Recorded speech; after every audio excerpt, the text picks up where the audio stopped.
Hey guys, welcome back to TechMan.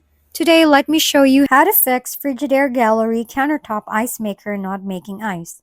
A countertop ice maker from Frigidaire not producing ice is usually caused by simple issues like water supply problems, incorrect settings, temperature conditions, or minor internal blockages. So start by checking that the water reservoir is filled properly and seated correctly.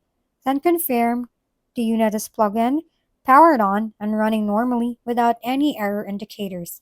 Next, make sure the surrounding room temperature isn't too high.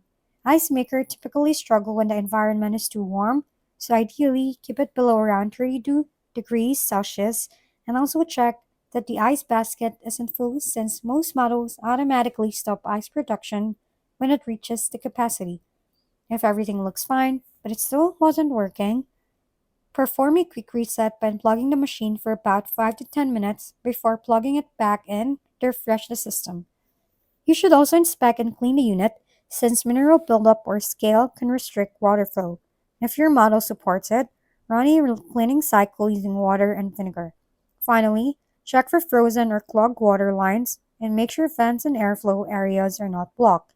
If none of these steps work, the issue may be a faulty sensor or internal component that requires professional repair or replacement. If we've been helpful, kindly give us a thumbs up and don't forget to hit the subscribe and bell button for more contents. For any questions and suggestions, comment down below.